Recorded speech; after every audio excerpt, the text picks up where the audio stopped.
आप देख रहे हैं समाचार एजेंसी ऑफ इंडिया में साइन न्यूज। कब है पौष पूर्णिमा? पौष पूर्णिमा पर उपवास, पूजन विधि आदि सब कुछ जानिए।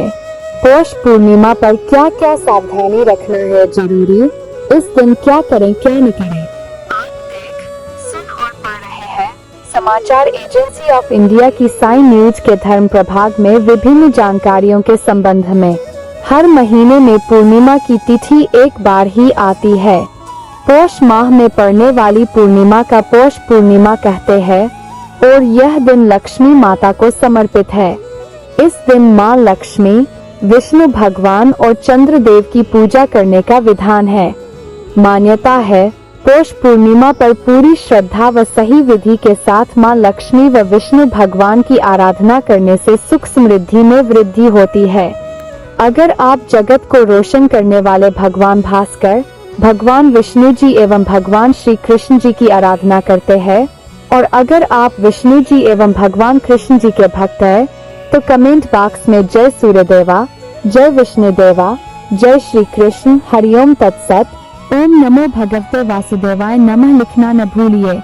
यह विक्रम संवत के 10वें मास पौष के शुक्ल पक्ष की 15वीं तिथि है।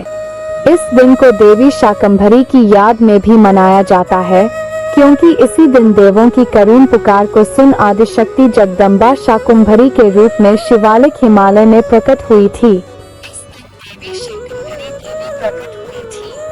सहारनपुर की शिवालिक पर्वत श्रृंखला में मां का प्राकट्य स्थल मौजूद है। इस पावन शक्तिपीठ में भीमा, भ्रामरी, शताक्षी और गणेश जी भी विराजमान है। जानिए कब है पौष पूर्णिमा। पौष महीने की शुक्ल पक्ष की पूर्णिमा तिथि की शुरुआत 13 जनवरी को शाम 5:03 से होगी और इसके अगले दिन यानी 14 जनवरी को शाम 3:56 पर तिथि का समापन होगा। उदया तिथि अधिक महत्वपूर्ण मानी जाती है। ऐसे में उदया तिथि के अनुसार पौष पूर्णिमा 13 जनवरी को मनाई जाना शुभ बताया गया है। अब जानिए पौष पूर्णिमा पूजा की विधि। इस दिन पूजन हेतु सबसे पहले पवित्र नदी में स्नान करें या पानी में गंगा जल स्नान करें। इसके उपरांत स्वच्छ होकर भगवान श्री हरि विष्णु और माँ लक्ष्मी का जलाभिषेक करें। माता का पंचामृत सहित गंगाजल से अभिषेक करें। अब माँ लक्ष्मी को लाल चंदन, लाल रंग के फूल और श्रृंगार का सामान अर्पित करें। इसके बाद मंदिर में घी का दीपक प्रज्वलित करें। संभव हो तो व्रत रखें और व्रत लेने का संकल्प करें। पौष पूर्णिमा की व्रत कथा का पाठ करें। श्री लक्ष्मी सूक्तम का पाठ करें। पूरी श्रद्धा के साथ भगवान श्री हरि विष्णु और लक्ष्मी जी की आरती करें। चंद्रोदय के समय चंद्रमा को अर्घ्य दे एवं अंत में क्षमा प्रार्थना करें।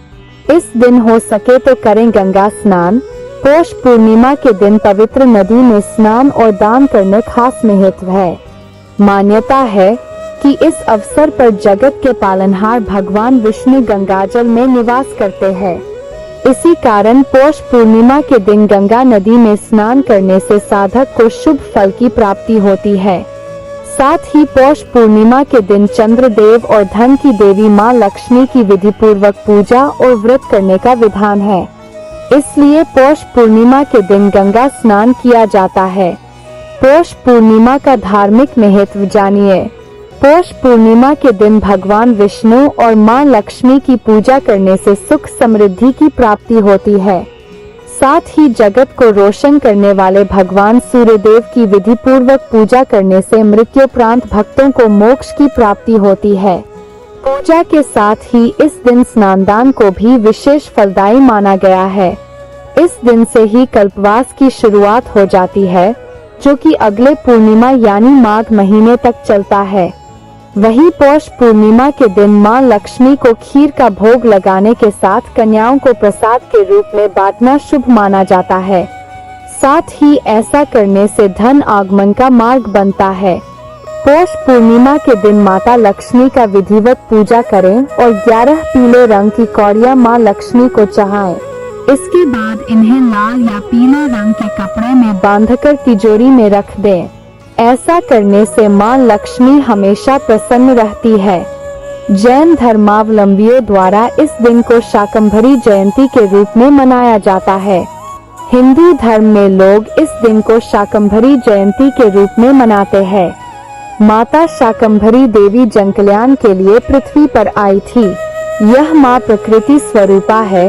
हिमालय की शिवालिक पर्वत श्रेणियों की तलहटी में घने जंगलों के बीच माँ शाकंभरी का प्राकट्य हुआ था। माँ शाकंभरी की कृपा से सूखी हुई धरती को पुनः नवजीवन मिला।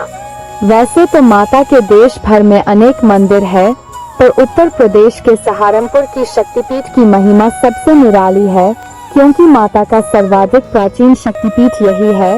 यह प्राचीन विश्वविख्यात शक्तिपीठ सिद्धपीठ शाकंभरी देवी के नाम से विख्यात है, जो उत्तर प्रदेश के जिला सहारनपुर में पड़ता है। माता जी का यही स्थान प्रमुख शक्तिपीठ है। इसके अलावा माता का एक प्रधान मंदिर राजस्थान के सीकर जिले की अरावली की पहाड़ियों में एक सुंदर घाटी में विराजमान है, जो सकराय माता के नाम से विख्यात है।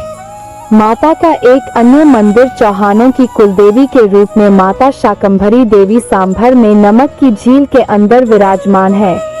राजस्थान के नाडोल में मां शाकंभरी आशापुरा देवी के नाम से पूजी जाती है। यही मां दक्षिण भारत में बनशंकरी के नाम से जानी जाती है। कनक दुर्गा इनका ही एक रूप है। इन सभी जगहों पर शाकंभरी नवरात्रि और पौष पूर्णिमा का उत्सव मनाया जाता है।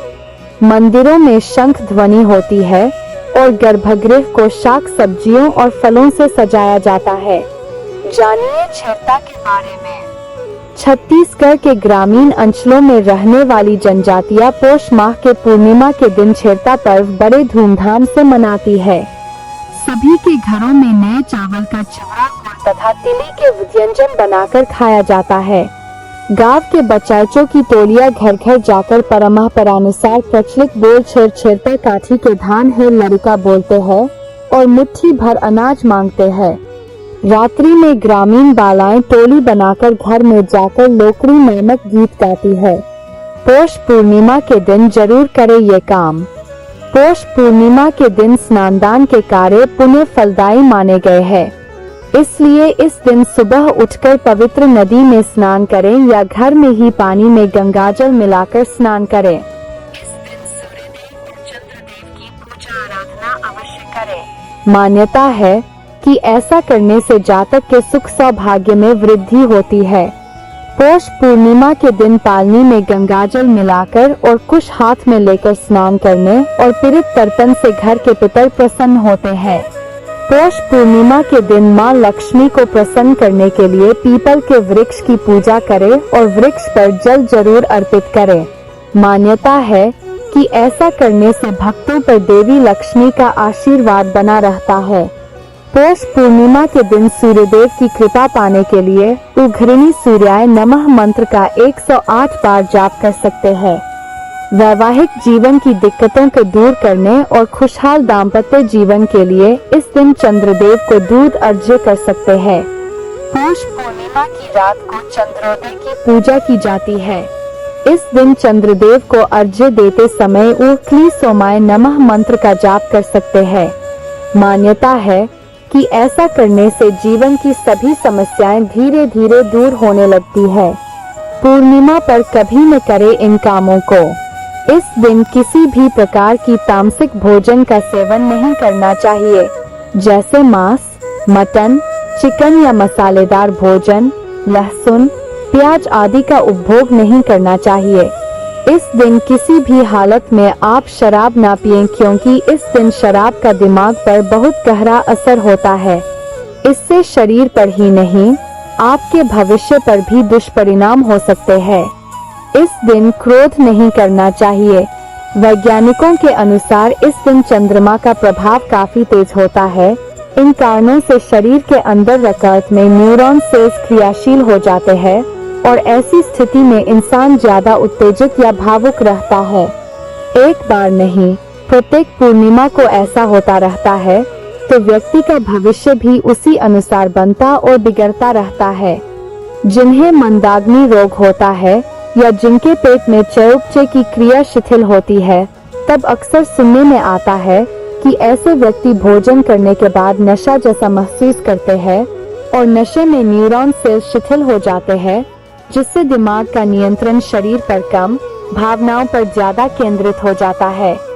आठ भावनाओं में बहे नहीं, खुद पर नियंत्रण रखकर व्रत करें। चांद का धरती के जल से संबंध है। जब पूर्णिमा आती है तो समुद्र में ज्वार भाटा उत्पन्न होता है, क्योंकि चंद्रमा समुद्र के जल को ऊपर की ओर खींचता है। मानव के शरीर में भी लगभग 85% जल रहता है। पूर्णिमा के दिन इस जल की गति और गुण बदल जाते हैं। आप इस दिन जल की मात्रा और उसकी स्वच्छता पर विशेष ध्यान दें। अन्य सावधानियां जो इस दिन बरतना चाहिए उनमें, इस दिन पूर्ण रूप से जल और फल ग्रहण करके उपवास रखें।